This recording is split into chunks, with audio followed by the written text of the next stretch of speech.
अगर हमारे व्यूअर ये बात समझ लेते हैं तो फ्यूचर बिल्कुल मुश्किल नहीं है, क्योंकि हुँ, फ्यूचर फ्यूचर में अगर मैं वहाँ पे हूँ, ठीक है ना? हुँ, अगर मेरे पास पैसे ऐसे है, अगर मैं वहाँ हूँ, ये थिंग्स है। अगर हाँ, मेरे पास पैसे हों, ये पोज़ेशन है। अगर अच्छा, मैंने पैसे ठीक है ना? हाँ, ठीक है ना? ये तो पहली हो जाएगी कॉज़ वाली और हुँ, कॉन्सिक्वेंस होगा, क्या होगा? अगर मैं वहाँ हूँ, तो मैं किताब खरीद लूँ। मैं हुँ, किताब खरीद लूँ, किताब जी, खरीद लूँ और दूसरा मैं किताब खरीद सकता हूँ, ठीक है ना? दूसरा ये हो गया और तीसरा मैं शायद किताब खरीद लूँ और चौथा मैं ज़रूर किताब खरीद लूँ, ये 4 अगर मैं वहाँ पे हूँ, तो मैं किताब खरीद लूँ।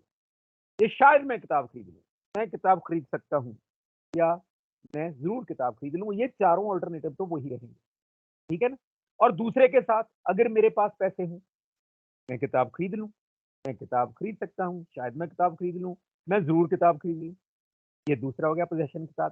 और फिर वही परफेक्ट होगा, जहाँ अगर मैं पैसे कमा लूँ, if I have earned the money तो वही मैं किताब खरीद लूँ, मैं किताब शायद किताब खरीद लूँ, मैं किताब खरीद सकता हूँ, मैं ज़रूर किताब खरीद सकता हूँ। बिल्कुल वही, बिल्कुल प्रिसाइज़ली जो हम पास्ट में की था फ्यूचर में मैंने ऐसे रखे। अब यस, लेकिन फिर देखने वाली बात क्या है कि पहले कॉज़ जो कॉज़ वाली क्लॉज़ होती है, अगर मैं वहाँ पे हूँ, ठीक है? तो इसको आजकल आप लिख सकते हो इफ आई हाँ, एम देयर, ठीक है ना? लेकिन नेहा ये पहले पहले स्ट्रिक्टली लिख देते थे कि अगर मैं वहाँ हूँ, इफ आई वर देयर, वर लिखते थे पहले, इफ आई हाँ, वर देयर। देखिए ना ये वर इसको पहले फ्यूचर अब अगर ये लिखा हुआ है इफ आई वर देयर, ये लोगों को वर के साथ उनको गलतफ़हमी हो सकती है कि शायद ये पास्ट की कंडीशन है। ये पास्ट की कंडीशन नहीं है। हाँ, yes, if I were there अगर मैं वहाँ पे हूँ, ठीक हुँ, है ना? अगर मैं हाँ, वहाँ पे हूँ, अच्छा और इसको आजकल ऐसे भी लिख देते हैं if I was there, was भी लगाने लगे हैं आजकल वाज़। बहुत पहले भी लगा पहले तो होता ही ऐसे था इफ आई वर देयर, अगर मैं वहाँ पे हूँ। लेकिन धीरे-धीरे आजकल इफ आई वाज़ देयर भी एक्सेप्टेड है और इफ आई एम देयर भी एक्सेप्टेड समझा, है। ये बात याद रखने की है कि जो पहली फ्यूचर की जो पहली क्लॉज़ है, उसको 3 तरीके से हम लिख सकते हैं। अगर मैं वहाँ हूँ, अब कोई ये पूछे कि ये यहाँ पे अमाउंट ऑफ टाइम, वहाँ तो क्या था if I had been there, यहाँ ये हुँ, अमाउंट ऑफ टाइम यहाँ पे अमाउंट ऑफ टाइम ये फ्यूचर में तो अमाउंट ऑफ टाइम अभी तो संभावना शुरू ही नहीं हुई। तो वहाँ हाँ, पे इसको तो हम थिंग्स में रखेंगे। If I if right, see if यहाँ ऐसे ही लिखेंगे if I have been there, यहाँ लिखेंगे इफ आई एम देयर क्योंकि फ्यूचर में कोई अमाउंट ऑफ टाइम नहीं ऐड हो रहा। वो तो एक पॉसिबिलिटी है। ठीक है ना? तो ये जो क्लॉज़ है, इसको लिखने लिखने के 3 तरीके हैं। If I were there, if I was there, if I am there. समझा, ये याद रखने वाली बात है। ठीक है ना? दूसरा तो आसान ही है, अगर मेरे पास पैसे हों, इफ आई हैव मनी, ये तो आसान ही है इफ आई हैव मनी, ठीक है ना?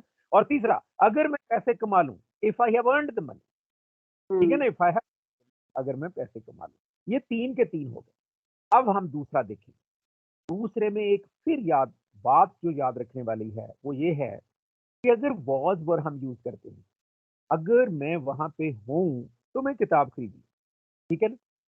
तो अगर हम पास्ट चुनते हैं, if I were there, if I was there, तो नेहा फिर हमें ये कहना पड़ेगा I would buy the book. अगर तो मैं कहता हूँ कि इफ आई एम देयर, हाँ, अगर मैं कहता हूँ कि अगर मैं वहाँ पे हूँ, मैं किताब खरीद लूँ, if I am there, I shall buy the book, ठीक है ना? ओके, इफ हाँ, हाँ, हाँ, किताब खरीद if I am there, I shall buy the book, future हो गया, ठीक है ना? लेकिन अगर मैं पहले वर या वाज़ चुनता हूँ, इफ आई तो वर देयर, फिर मैं कहूँगा I would buy the book, if I was there, I would buy the book. ये उनको चेंज करना पड़ेगा क्यों इसको आप टेंस सीक्वेंस कहते हो। अगर पहले में वाज़ वर आ गया तो फिर वो शैल नहीं रहेगा, फिर वो वुड बन जाएगा। तो ये हमें इस बात का ध्यान रखना है, ठीक है? और ये आगे भी चलेगा कि अगर मैं वहाँ पे हूँ, मैं शायद मैं किताब खरीद लूँ। हाँ, अच्छा if I am there I may buy the book, हुँ, ठीक है ना? हाँ, हाँ, फिर तो बन जाएगा I may buy the book लेकिन if I were there I might buy the book, फिर उसे माइट बनाएँगे। हाँ, ठीक है ना? अच्छा, और अब मैं किताब खरीद सकता हूँ। If I am there, I can buy the book. I can, हाँ, if I was there, I could buy the book. तो कुड बनाएँगे, ठीक यस, है ना?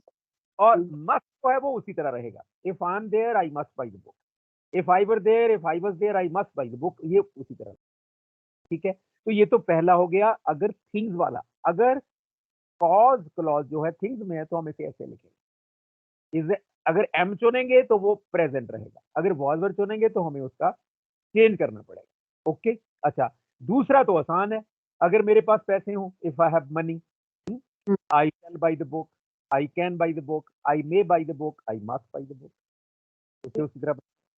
और अगर वो परफेक्ट है कि मैंने अगर पैसे कमा लिए हों, if I have earned the money, हाँ, I I shall buy the book, I may buy the book, I can buy the book, I must buy the book, ये तब ओके, भी। तो ये रहा।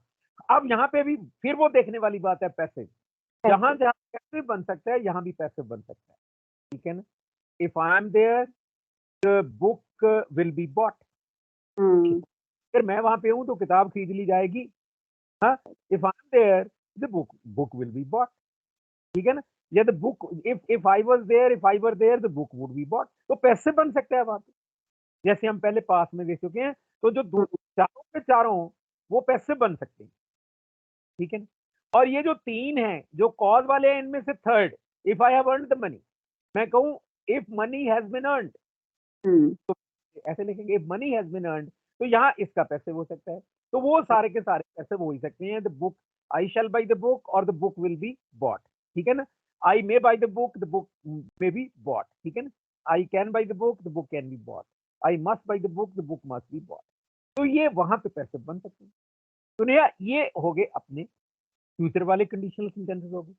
तीन तीन, दोनों केसेस में तीन तीन जो थी वो कॉज क्लॉजेस थी, और हमने वो देख लिया कि वो पास्ट में thing plus amount of time, possession और परफेक्ट होता है, और प्रेजेंट में थिंग और पोजेशन और प्रेजेंट परफेक्ट होता है, ठीक है नहीं।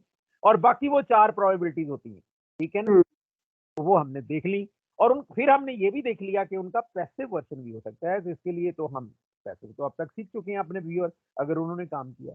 तो ये सारा रहा अपना कंडीशनल सेंटेंसेस पे जो अपनी डिस्कशन थी। अगर इसमें कोई क्वेश्चंस हैं, अगर if you want to ask something, और लेटर ऑन आल्सो, मतलब somebody wants to clarify any doubts, so we are there to help, okay।